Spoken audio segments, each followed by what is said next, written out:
आज मैंने YouTube में पप्पू सर्च किया और ये रिजल्ट YouTube ने दिखाए हैं। देश की विपक्षी पार्टी के लोकसभा मेंबर का नाम पप्पू आखिर आया कहां से और क्यों? एक पार्टी सिर्फ सोशल मीडिया का यूज करके दूसरी पार्टी की इमेज खराब कर देती है। ऐसा नहीं है कि ये सिर्फ आजकल हो रहा है और सिर्फ इंडिया में हो रहा है। ये खेल तब से खेला जा रहा है जब से मानव जीवन अस्तित्व में आया। आज से 100-200 साल पहले तक ही अपने वर्चस्व को फैलाने के लिए लड़ाइयाँ लड़ी जाती थी। बहुत सारी सेना और हथियारों के बल पर एक सेना दूसरी सेना के ऊपर जीत हासिल कर पाती थी। लेकिन अब समय बदल गया है। अब दो देशों के बीच लड़ाई हथियारों से नहीं बल्कि कूटनीतिक तरीके से लड़ी जाती है और यही कूटनीति छोटे छोटे समुदाय से लेकर आम इंसानों के बीच भी अपनाई जाती है। कूटनीति के इसी खेल की वजह से YouTube में हमें ये रिजल्ट दिया है। यही कूटनीति हमारी डे टू डे लाइफ में भी लोगों द्वारा अपनाई जाती है। आपने देखा होगा कि कुछ लोग निकम्मे होने के बावजूद भी लोगों के बीच सम्मानित होते हैं। जो लोग ईमानदार हैं, सीधे साधे हैं, उनका फायदा उठाया जाता है। रॉबर्ट ग्रीन ने अपनी book the 48 laws of power में ऐसे 48 नियम बताए हैं जिनको सदियों से बड़े बड़े राजनेता और सक्सेसफुल लोग फॉलो करते आए हैं। इन नियमों के बारे में जानकर आप लोगों की चालाकियों का शिकार होने से बच सकते हो। पहले 24 नियम के बारे में हम पिछली वीडियो में बता चुके हैं। आज हम बाकी के 24 नियमों के बारे में बात करेंगे। तो चलिए शुरू करते हैं। लेकिन शायद आपको पता नहीं होगा कि हम जिस बुक की समरी बनाते हैं उसका गिव अवे भी करते हैं। इस बुक के गिव अवे में पार्टिसिपेट करने के लिए आपको कुछ नहीं करना, बस कमेंट सेक्शन में ये बताना है कि हमने इस वीडियो में लॉस ऑफ पावर वर्ड कितने बार बोला है। अपनी एक ऐसी पहचान बनाएं जिससे लोगों का ध्यान आपकी तरफ जाए। जरूरी नहीं है कि आप जैसे पैदा हुए हैं जिंदगी भर आप वैसे ही रहेंगे। कुछ आदतें और विचार आपको आनुवांशिक मिलती हैं और जैसे जैसे आप बड़े होते हैं आपके आसपास के माहौल, आपके दोस्त, आपका परिवार आपकी पर्सनैलिटी को शेप देते हैं। जितनी कम उम्र में आपको ये बात समझ आ जाएगी आप उतने अच्छे से खुद को शेप कर सकते हैं। एक अच्छा एक्टर अपने इमोशन को कंट्रोल कर सकता है। वो दूसरों को इम्प्रेस करने के लिए आंसू तक बहा देता है। एक एक्टर की तरह अपनी फीलिंग पर आपका 100% कंट्रोल होना चाहिए। कभी कभार गलतियां हो जाना नॉर्मल सी बात है। लोग अपनी गलतियों की वजह से बर्बाद नहीं होते बल्कि उन गलतियों का गलत तरीकों से सामना करने की वजह से बर्बाद होते हैं। गलती होने पर जब आप माफी मांगते हैं तो लोग आपकी एबिलिटी और आपकी इंटेंशन पर शक करने लग जाते हैं और ये सोचने लगते हैं कि आप में और भी कमियां होंगी। चालाक लोग गलती होने पर तुरंत खुद से ध्यान हटा देते हैं और उसका दोष किसी बलि के बकरे पर डाल देते हैं। लोगों की भलाई अपने हाथों से करें और किसी को पनिशमेंट देने का काम दूसरों से करवाएं। अपने हाथ हमेशा साफ रखें।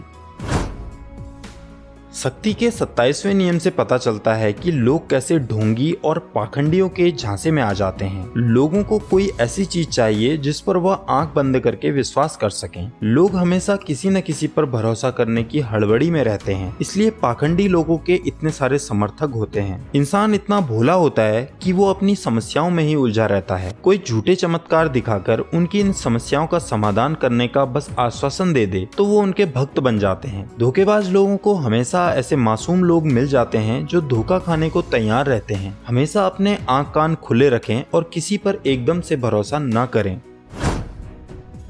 जिस काम में आपको लगता है कि आप सक्सेस नहीं हो सकते तो उस काम को न करें। आपकी शंका आपको सफल होने से रोकती है। बेहतर है कि बहादुरी से मैदान में उतरा जाए। ये दुनिया बहादुर लोगों की तारीफ करती है, कोई भी कायर की इज्जत नहीं करना चाहता। लोग दूसरे के डर को तुरंत भाप जाते हैं। अगर आप किसी से पहली मुलाकात में कमजोर दिखाई देते हैं तो वो आप पर हावी हो जाते हैं। कुछ लोग सोचते हैं कि उनका सीधापन देखकर लोग उनकी मदद करेंगे, लेकिन ऐसा नहीं है। सीधे लोगों को ही हमेशा बलि का बकरा बनाया जाता है। आप जब किसी काम को करने जाएं तो साहस के साथ जाएं। किसी से बात करें तो पूरे कॉन्फिडेंस से करें। अगर आप एक डरपोक किस्म के इंसान हैं तो आपको अपने ऊपर काम करने की जरूरत है। ज्यादातर लोग दूर की नहीं सोचते। वो सामने दिखने वाले खतरे से तो बहुत डरते हैं लेकिन दूर के खतरे के बारे में उन्हें कुछ पता नहीं होता। आप कोई भी काम करने जा रहे हैं तो उसकी लास्ट तक सारी प्लानिंग कर लें। जो होगा देखा जाएगा वाला एटीट्यूड रखने से बचें। एक बार दो मेंढक गर्मियों में पानी सूख जाने की वजह से अपने तालाब को छोड़कर दूसरी जगह की तलाश करने लगे। जब उनको एक पानी से भरा हुआ पोखर मिला तो एक मेंढक बोला कि चलो इस पोखर में चलते हैं, ये बहुत गहरा भी है और लगता है इसका पानी भी नहीं सूखेगा। लेकिन दूसरे मेढक ने कहा कि अगर इसका पानी भी सूख गया तो क्या होगा, हम इतने गहरे कुएं से बाहर कैसे निकलेंगे। आप इसे मेढक का डर मत समझिए, रिजल्ट या परिणाम के बारे में बिना सोचे कुछ भी ना करें। हम सभी दुनिया को बताना चाहते हैं कि हमने क्या किया है। हम सब अपनी मेहनत और चतुराई के बारे में लोगों को बताकर अपनी तारीफ करवाना चाहते हैं। अपने सीक्रेट बताने की आदत पर काबू रखें। कोई भी काम कर रहे हैं तो उसके पीछे लगने वाली आपकी मेहनत लोगों को नहीं दिखनी चाहिए। किसी क्लास में 2 बच्चों की 95% आ रही है, एक हमेशा पढ़ते हुए दिखता है और दूसरा ज्यादातर खेलते हुए, तो आप किसे ज्यादा टैलेंटेड समझेंगे। जब लोगों को लगता है कि आपने कोई काम बिना किसी खास मेहनत के कर लिया है तो आपकी एक इमेज बनती है कि आप अगर कोशिश करें तो आप बहुत ज्यादा काम बहुत आसानी से कर सकते हैं। जेपी मॉर्गन सीनियर ने एक बार अपने जौहरी से कहा कि उन्हें एक मोती की पिन चाहिए। एक हफ्ते बाद जौहरी ने एक पिन बनाकर मॉर्गन के पास भिजवा दी और साथ में $5000 का एक बिल भी भेज दिया। अगले दिन उसका पैकेट वापस लौट आया और उस पैकेट के साथ मॉर्गन ने एक चिट्ठी भेजी जिसमें लिखा था कि मुझे आपकी पिन पसंद है, लेकिन मुझे पिन की कीमत पसंद नहीं है। अगर तुम चिट्ठी के साथ लगे $4000 को एक्सेप्ट करते हो तो बॉक्स की सील को खोले बिना वापस भिजवा दो। जौहरी ने $5000 का बिल भेजा था, इसलिए $4000 की कीमत देखकर उसे गुस्सा आ गया। उसने चेक लेने से इनकार कर दिया और संदेशवाहक को वहां से भगा दिया। जब उसने पिन निकालने के लिए बॉक्स खोला तो वहां पिन नहीं थी, बल्कि बॉक्स के अंदर $5000 का चेक पड़ा था। जब आप किसी से काम करवाना चाहते हैं तो उसके सामने ऐसे ऑप्शन रखें जो सभी आपके फेवर में हो। सामने वाला कोई भी ऑप्शन चुने, फायदा आपका ही हो। अगर जौहरी ने बॉक्स खोले बिना ही $4000 एक्सेप्ट कर लिए होते तो उसे $1000 का नुकसान हो जाता।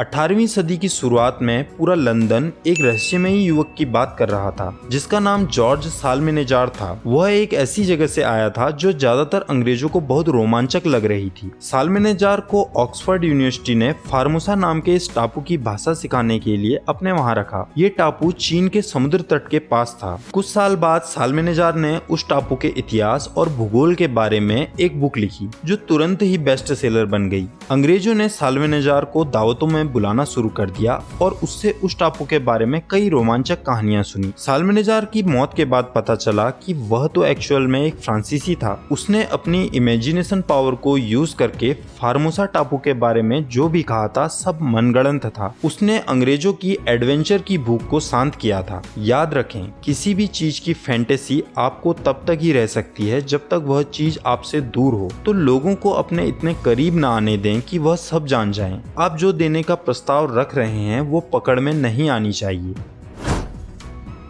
हर इंसान की कोई न कोई कमजोरी होती है। हर महल की दीवार में कोई न कोई छेद होता है। कुछ लोगों की कमजोरियां बहुत आसानी से दिख जाती हैं, लेकिन कुछ लोग अपनी कमजोरियां छुपाने में सफल हो जाते हैं। अगर आप लोगों की कमजोरियां ढूंढना चाहते हैं तो आपको बहुत आसानी से इनका पता चल जाएगा। सामने वाले की कमजोरियों का पता लगाकर आप उस इंसान को अपने वश में कर सकते हैं। किसी की कमजोरी पैसा है, किसी की कमजोरी प्यार, कोई सम्मान का भूखा है, कोई पावर का। आपको बस ये पता करना है कि सामने वाले की कमजोरी है क्या। कोई सम्मान का भूखा है, उसे आप पैसे या पावर से नहीं पटा सकते। उसे सम्मानित फील करवाइए, वो आपका गुलाम बन जाएगा।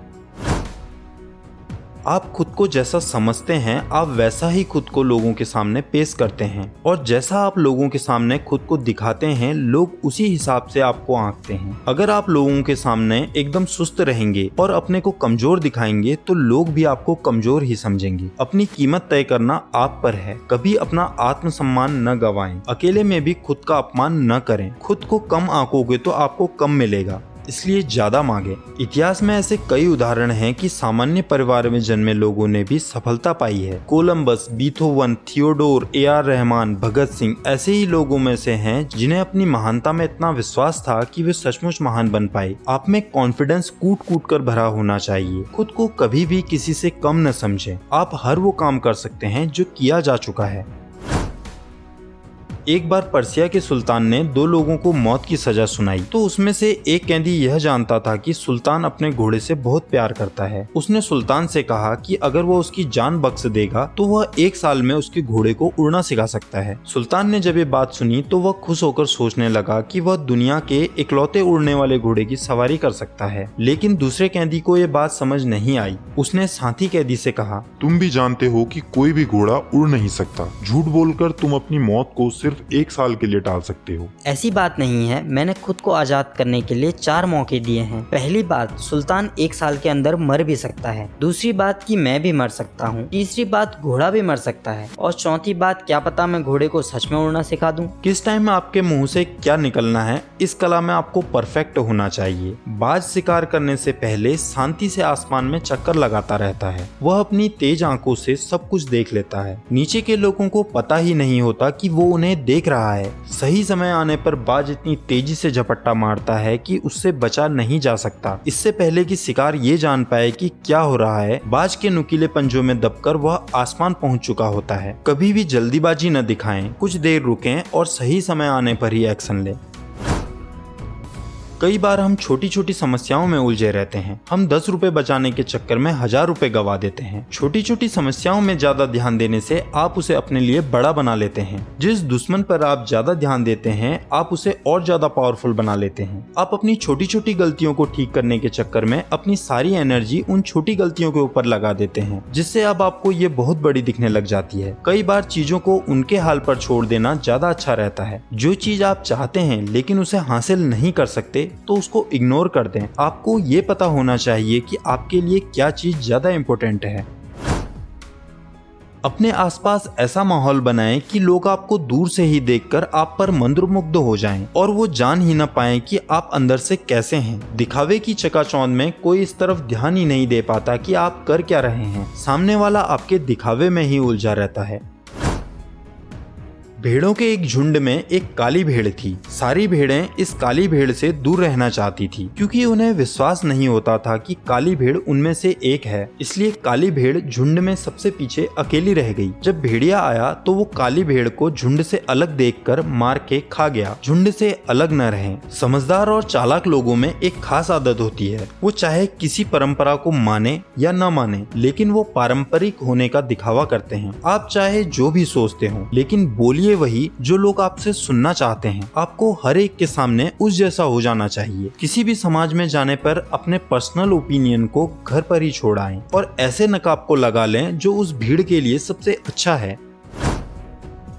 गुस्सैल लोग मामूली बात पर भी रिएक्ट करते हैं। वो किसी भी चीज को बहुत ज्यादा ही सीरियसली लेते हैं और अपनी बेइज्जती को बड़ा चढ़ाकर महसूस करते हैं, क्योंकि वे हर बात को पर्सनली ले लेते हैं। ऐसे लोगों को ये लगता है कि गुस्सा दिखाने पर वह पावरफुल दिखाई देते हैं, लेकिन असल में ऐसा होता नहीं है। चिड़चिड़े होने पर आप पावरफुल नहीं बल्कि कमजोर हो जाते हैं। आपके चिड़चिड़े होने पर सामने वाले को पता चल जाता है कि आपके अंदर सेल्फ कंट्रोल की कमी है। इसका उपाय ये नहीं है कि आप अपने गुस्से को दबा दें। गुस्सा दबाने से आपका व्यवहार अजीब हो जाता है। इसके बजाय आपको अपना नजरिया बदलने की जरूरत है। आप बस इस बात पर ध्यान रखें कि किसी भी बात को पर्सनली न लें। ऐसा करने से आपका कंट्रोल आपके हाथ में रहेगा और लोग आपके गुस्से का फायदा नहीं उठा पाएंगे।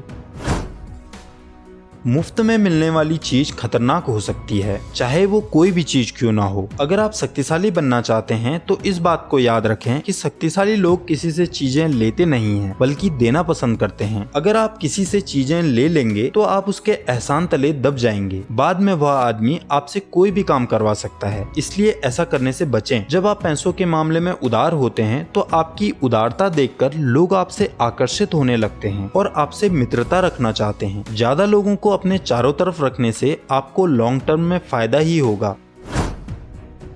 चांद में पहली बार पहुंचने वाले का नाम तो सबको पता होगा, लेकिन क्या दूसरी बार चांद में पहुंचने वाले का नाम आपको पता है? शायद नहीं। अगर आपके पिताजी ने कोई बड़ा या महान काम किया है तो आपको उनसे ज्यादा चमकने के लिए उनसे दुगनी उपलब्धियां हासिल करनी होंगी। अगर विराट कोहली सचिन को कॉपी करता रहता तो उसे दुनिया दूसरा तेंदुलकर ही समझती, लेकिन विराट ने सचिन को फॉलो न करके क्रिकेट को अलग तरीके से खेला। इसी वजह से दुनिया उसे विराट कोहली के नाम से जानती है। अगर आप किसी महान इंसान को फॉलो करेंगे तो उससे आगे निकलने के लिए आपको दुगना हासिल करना होगा। किसी को फॉलो करने से आपको नकलची ही समझा जाएगा, इसलिए जो चीज पहले की जा चुकी है उसको आपने अलग तरीके से करना पड़ेगा, नहीं तो आप गुमनामी के अंधेरे में खो जाएंगे।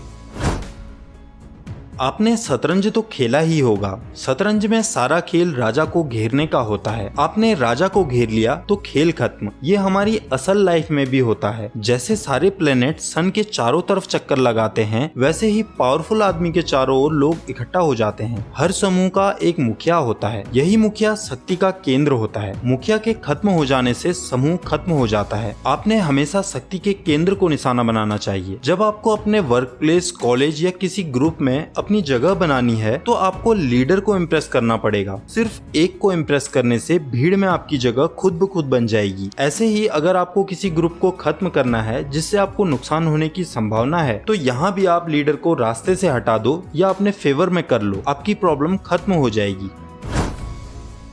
लोग आपको बाहर रखने के लिए दीवारें बनाते हैं। अगर आप अंदर घुसने के लिए दीवार तोड़ने लग गए तो आपको मेहनत भी ज्यादा करनी पड़ेगी और आपकी घुसपैठ के निशान भी दिख जाएंगे। और साथ ही इन दीवारों के अंदर और भी दीवारें होंगी, लेकिन दीवारों में दरवाजे भी होते हैं और दरवाजों में चाबी के छेद होते हैं। उनकी चाबी ढूंढकर उसके दरवाजे खोलें, जिससे आपको मेहनत भी नहीं करनी पड़ेगी और आपकी घुसपैठ के निशान भी नहीं दिखेंगे। लोगों को जीतने के लिए उनके दिल और दिमाग के दरवाजों की चाबी ढूंढें। दूसरों को इस तरह प्रेरित करें कि वो खुशी खुशी आपकी बताई दिशा में चल पड़े। उसके लिए आपको सामने वाले के मन की चाबी ढूंढनी पड़ेगी। अगर आप दूसरों के दिलो दिमाग को इग्नोर करेंगे तो लोग आपसे नफरत करेंगे और आप उनसे अपना मनचाहा काम नहीं करवा पाएंगे। आपने कभी बच्चों को झगड़ते देखा है? एक बच्चा दूसरे को चिढ़ाने के लिए उसकी नकल करने लगता है। अपनी नकल होता देख दूसरा बच्चा भड़क जाता है। इसे मिरर इफेक्ट कहते हैं। कई बार आपका दुश्मन आपको उकसाने के लिए आपकी नकल करता है। उस बच्चे की ही तरह आप भी भड़क जाते हैं, जिससे आपका कंट्रोल आपके हाथ में नहीं रहता। अब आपका दुश्मन आसानी से आपको अपने हिसाब से कंट्रोल करने लगता है। इसलिए कभी भी किसी के चिढ़ाने पर भी शांत रहें। जब आप अपना आपा खो देते हैं तो फिर आप क्या कर रहे हैं आपको खुद नहीं पता रहता।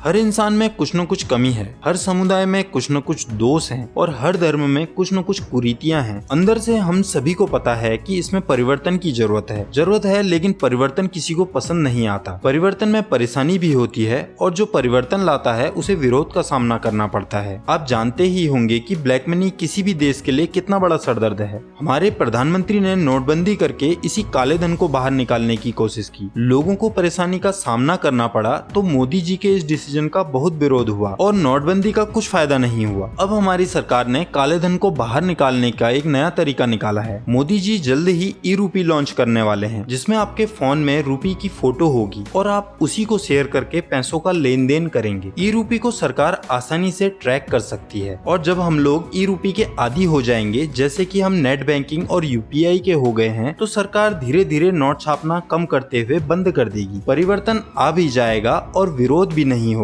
दरअसल शक्ति का 45वां नियम हमें ये कहता है कि हमें परिवर्तन लाने के लिए एकदम से बहुत ज्यादा सुधार नहीं लाना चाहिए, जैसे मोदी जी ने नोटबंदी में किया। इसके बजाय ऐसा करना चाहिए कि परिवर्तन अंदर से धीमे धीमे हो, लेकिन सामने वाले को पुराने ही तरीके दिखें। जब आप दूसरों से ज्यादा बेहतर दिखते हो तो लोग आपसे जलने लगते हैं, खासकर आपके नीचे के लोग। ऐसा हो सकता है कि लोग आपके सामने जलन न दिखाएं, लेकिन आपके पीठ पीछे वो आपकी बुराई करते हैं और आपके सामने आपकी खूब तारीफ करते हैं। जब कोई आपसे बहुत तारीफ करे तो आपको सावधान हो जाना चाहिए। अगर आपने ऐसे लोगों को पहचानने में देर की तो ये लोग आपको बहुत नुकसान पहुंचा देंगे। एक बार किसी के मन में आपके लिए जलन पैदा हो गई तो फिर इससे निपटना मुश्किल है, इसलिए आपको इसको पैदा ही नहीं होने देना चाहिए। जब आपको अचानक प्रमोशन या सक्सेस मिलती है तो लोग बहुत जल्दी आपसे जलने लग जाते हैं। जलन को पैदा होने से रोकने के लिए लोगों को ये दिखाएं कि आपकी किस्मत अच्छी थी तब आपको सफलता मिली है। ये कभी न दिखाएं कि ये सफलता आपकी मेहनत से मिली है। ऐसा दिखाएं कि आपने कुछ बड़ा अचीव किया ही नहीं है। ये सफलता तो कोई भी हासिल कर सकता है। दूसरों से बेहतर नजर आना हमेशा खतरनाक होता है। एक बार दो मुर्गे कचरे के ढेर पर लड़ रहे थे। शक्तिशाली मुर्गे ने कमजोर मुर्गे को ढेर से दूर भगा दिया। सारी मुर्गियां शक्तिशाली मुर्गे को घेर कर उसकी तारीफ करने लगी। मुर्गा अपनी तारीफ सुनकर कचरे के ढेर के ऊपर खड़ा हो गया और जोर जोर से चिल्लाकर बोलने लगा, मैं जीतने वाला मुर्गा हूँ। दुनिया में किसी और मुर्गे में मेरी जितनी ताकत नहीं है। अभी मुर्गे की बात खत्म भी नहीं हुई थी कि एक बाज ने उसके ऊपर झपट्टा मारा और उसे अपने साथ उड़ाकर ले गया। शक्ति का 47वां नियम हमें ये कहता है कि हमें जीतने के बाद रुक जाना चाहिए। आप जितने दुश्मनों को हराते हैं, ज्यादा आगे निकलने के चक्कर में उससे ज्यादा दुश्मन बना लेते हैं। जब आप सफल हो जाएं तो खुद को कंट्रोल में रखें। कई बार सफलता हमारे सिर चढ़ जाती है और फिर हमें ले डूबती है। ब्रूस ली को आप 2 फिंगर पुशअप और उनकी फुर्ती के लिए जानते होंगे, लेकिन वो एक बहुत अच्छे फिलोसोफर भी थे। I said, empty your mind. Be formless, shapeless, like water. Now you put water into a cup, it becomes the cup. You put water into a bottle, it becomes the bottle. You put it in a teapot, it becomes the teapot. Now water can flow or it can crash.